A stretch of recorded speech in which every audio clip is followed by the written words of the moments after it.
Chosen ones, 7 signs, the biggest spiritual gift hidden in your darkest chapters.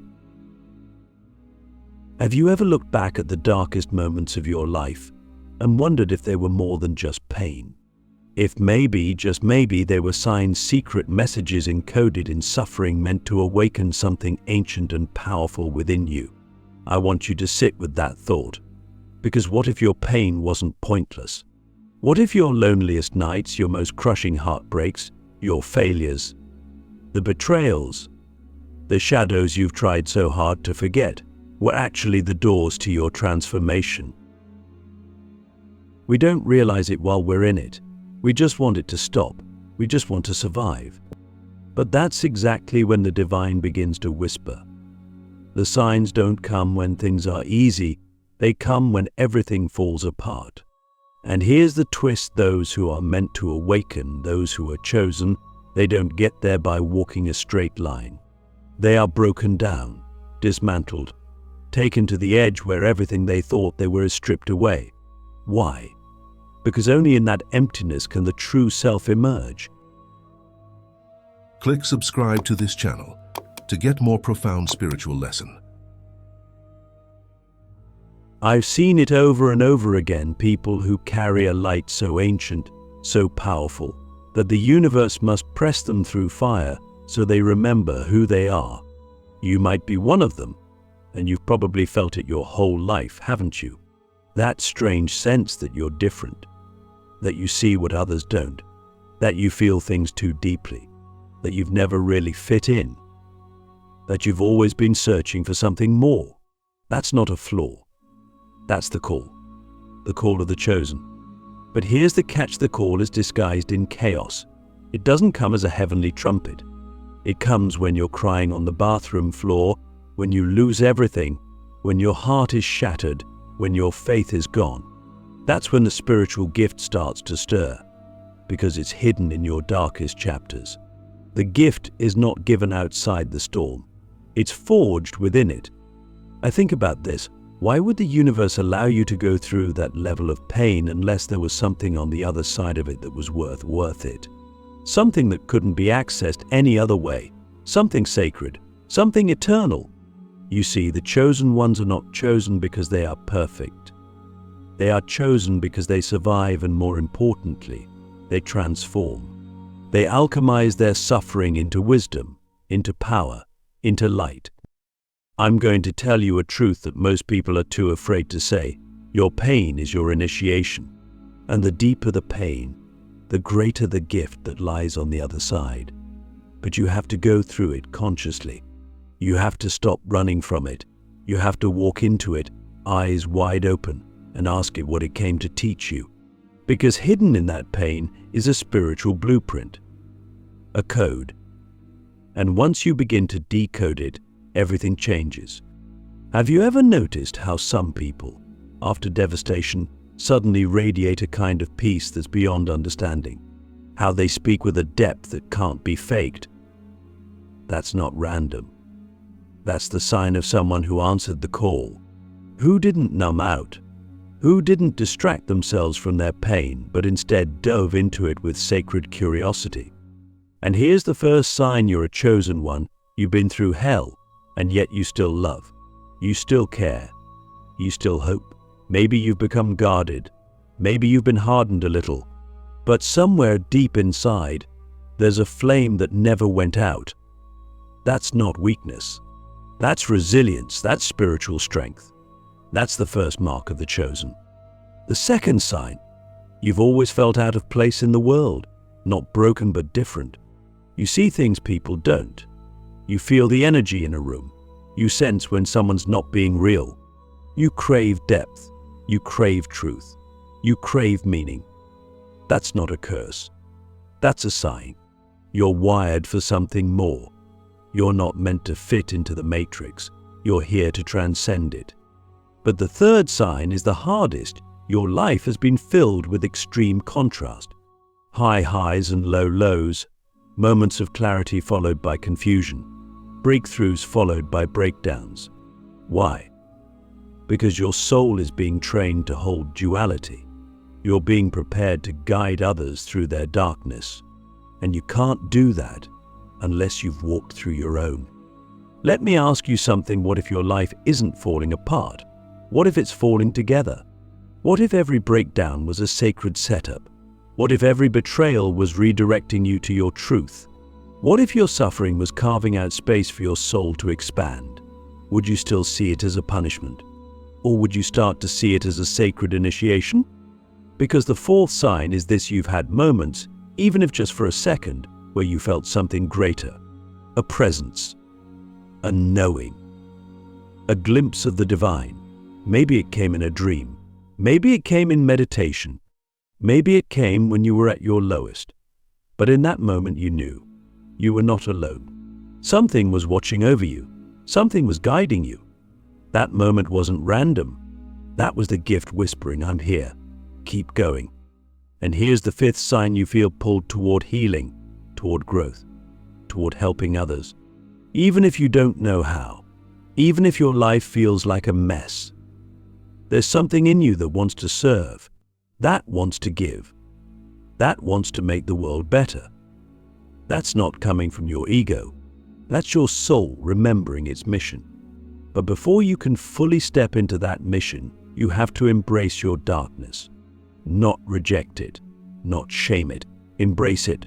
Because here's the paradox: your darkness is the doorway. The parts of you you've tried to hide, they contain your power. The trauma you've buried, it holds your medicine. The pain you've avoided, it's the path to your purpose.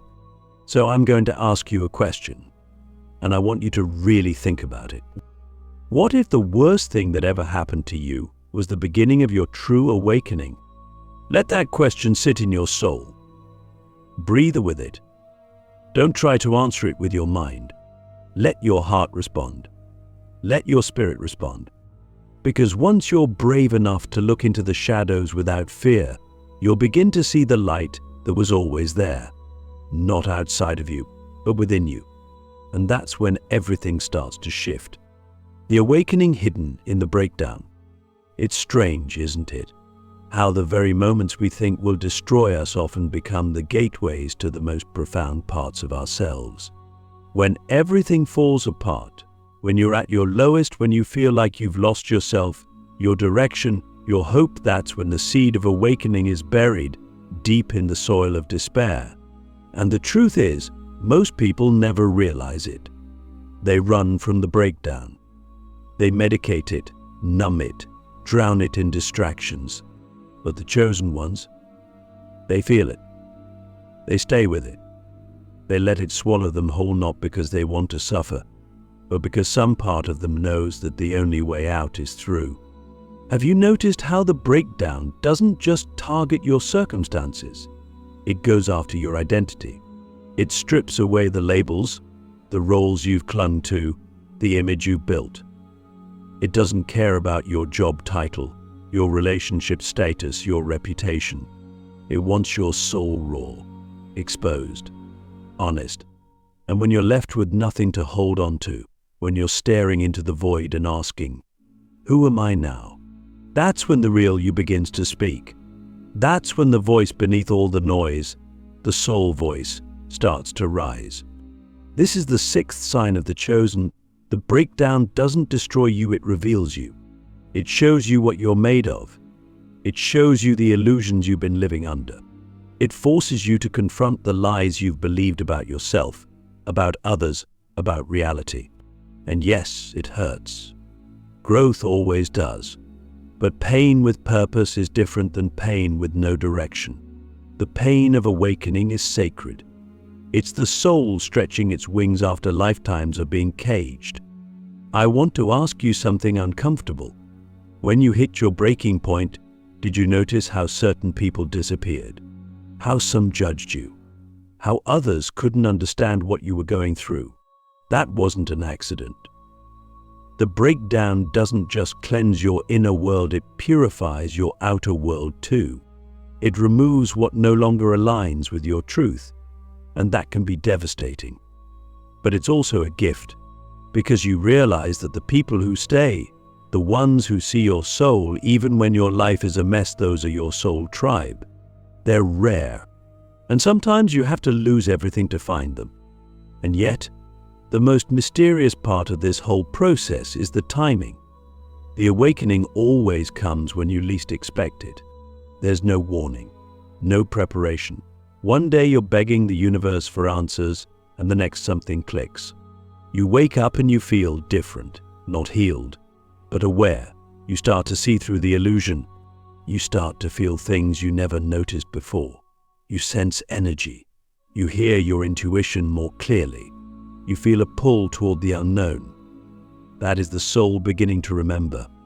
And it doesn't come as a loud voice. It's subtle. A whisper, a knowing, a pull towards silence, nature, solitude, ancient wisdom. You start craving things that can't be bought. Peace, purpose, presence, and you start letting go of things you once thought you needed. The ego starts to loosen its grip. The mind starts to quiet, and the heart, it begins to open again. Slowly, tenderly, but it opens. You begin to realize that your breakdown wasn't punishment. It was a birth. You were being broken open, not broken down. The shell of who you thought you were had to crack so that the light inside could shine through. And once you've tasted that light, even for a moment, you can't go back. You can't unsee it. You can't unfeel it. The awakening begins to change everything, not all at once, but like a tide slowly washing away the old and revealing the treasure buried beneath. And here's where the seventh sign reveals itself. After the storm, you start to feel called to something greater, not in an arrogant way, not in a look-at-me way, but in a quiet, unshakable way. You feel like your life has to mean something now. You've seen too much, felt too much, survived too much to just go back to pretending. You can't fake it anymore. You can't play small anymore. Something in you is rising, something ancient, something destined. So I ask you, what if your breakdown was the beginning of your becoming? What if everything you lost was clearing space for something infinitely more aligned with who you really are? What if you didn't come here to fit in, but to awaken, to heal, and to lead others home? You may not have all the answers yet. That's okay. The awakening isn't about having it all figured out. It's about finally being real. And sometimes being real is the most spiritual thing you can do. The sacred contract you forgot you signed. Have you ever felt like you were meant for something more, but you couldn't quite explain it? As if your life, no matter how ordinary it may seem on the outside, has always had this invisible thread pulling you towards something ancient, something vast, something written long before you were born. That's not your imagination. It's memory, soul memory. Because before you came into this life, before your body took its first breath, you made a contract, a sacred one, and you've just forgotten. We all do. That's part of the design. We forget so that the journey back to remembrance becomes the very path that awakens us. But for those who are chosen, for those whose lives are marked by intensity, contrast, and transformation, there's a deeper layer to this contract. You didn't come here for comfort. You came here for evolution. You came to transmute pain into power, shadow into light, fear into freedom. And the universe, in its infinite wisdom, gave you the exact life circumstances that would provoke that awakening. That's why some of your darkest chapters were so specific, so piercing, so personal. They weren't random. They were tailored, like a spiritual curriculum designed just for you. And the pain, that was the teacher. The heartbreak, that was the initiation. The abandonment, the rejection, the loss, those were the tests written into your soul's lesson plan, not to punish you, but to activate you. Because only through experiencing them could you access the dormant codes within you, the codes of compassion, the codes of empathy, the codes of divine leadership. You see, the chosen ones are not chosen because they're better. They're chosen because they agreed to carry more, to feel more, to heal more, and eventually to guide more. But guidance doesn't come from books. It comes from surviving the fire. It comes from sitting with your own demons until you learn their names. It comes from walking through your own darkness until you find the light switch, and then turning around to show others where it is. But here's the thing about sacred contracts: they don't expire. You can delay them. You can run from them. You can numb yourself for years. But eventually life will lead you back. The same patterns will repeat. The same emotions will rise. The same soul ache will whisper, "This is not who you are." And when you finally stop running, when you finally face it all, when you finally say, "I'm ready to remember," that's when the contract activates. That's when the mission begins. And it's not glamorous. It's not a movie montage of immediate success and constant peace. It's raw. It's messy. It's lonely at times. Because stepping into your contract often means stepping out of the life you built from fear. It means walking away from what's safe but suffocating. It means saying no to the noise so you can say yes to your soul. And most people won't understand. They'll call it a crisis. But it's not a breakdown, it's a breakthrough. It's not insanity, it's initiation. There's something powerful about remembering that you chose this. That your soul, in its infinite wisdom, looked at this lifetime and said, "Yes, that one, I'll take the pain, I'll take the loss, I'll take the darkness, because I know what I'll become through it. I know the lives I'll touch because of it. I know the love I'll hold because of it." That's not weakness. That's cosmic courage. That's divine authority. That's the energy of the awakened soul reclaiming their place in the great unfolding. And maybe, just maybe, the reason you felt lost is because you've been trying to live someone else's story, someone else's version of success, someone else's idea of happiness. But your soul didn't come here to fit in. It came to remember. And when you do, when you say yes to the contract you forgot you signed, everything begins to shift. Synchronicities increase. Old wounds begin to heal. Clarity returns. And most importantly, your power comes online. Not the kind of power that dominates, the kind of power that liberates, that reminds others of who they are. That speaks truth even when it trembles. That holds space for healing even when it's still healing itself. That's the power of someone who's living their sacred contract. And when you live from that place, your life stops being about what you can get and becomes about what you can give. Because the chosen ones don't hoard the light.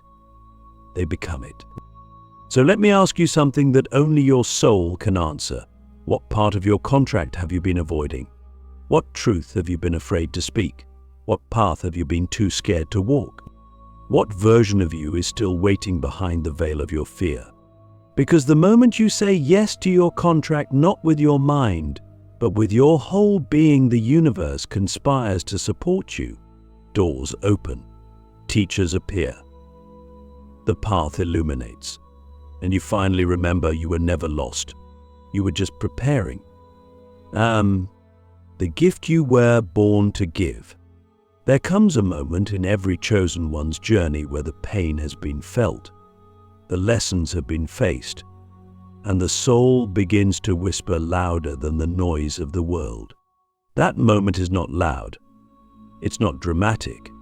It's quiet.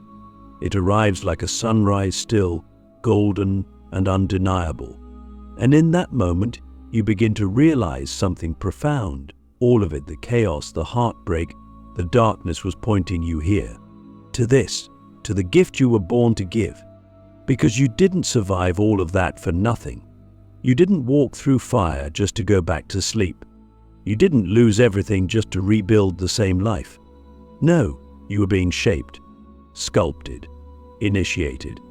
And now the gift that was buried beneath your pain is ready to emerge. It may not look like what you expected. It might not come with applause. It might not be anything the world would recognize as special. But it's yours. It's holy. It's needed. Some people's gift is their voice, others their presence. Some heal with their hands, others with their silence. Some lead, some teach, some create, some simply love in a way that awakens others. Your gift doesn't have to be loud. It just has to be true.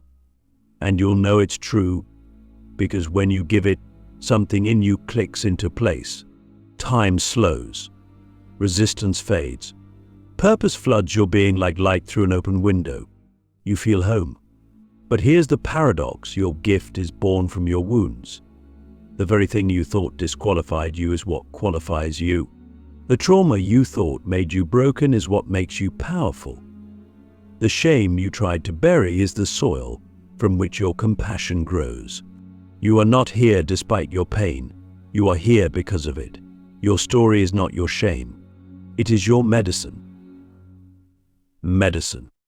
And when you start to give from that place, not because you're trying to prove anything, but because it overflows from within you, everything changes. You stop chasing. You stop comparing. You stop trying to be someone else. You become grounded in who you are, and you start to attract others who are doing the same. Your presence becomes a beacon, a lighthouse for other souls who are still lost in their storms. And without even trying, you begin to fulfill your mission. You see, the greatest impact you'll ever have won't come from trying to be perfect. It will come from being real. From showing up with your scars and saying, I've walked through it too, and here's what I've found on the other side. That's authenticity. That's healing. That's power. And that is the final sign of the chosen. You can no longer not give your gift. It becomes a sacred need, a quiet fire, a devotion. You don't need recognition. You don't need validation. You do it because it's who you are, because it's what you came here to do. Because when you give your gift, you remember, this is why I survived. This is why I'm still here. So I leave you with this question, not to answer with your mind, but to sit within your soul. What is the gift that your pain has prepared you to give to the world? Because somewhere someone is waiting for your story, your truth, your courage, your light. They're waiting to see someone who made it through, someone who turned their wounds into wisdom, someone who remembered who they are. And that someone is you.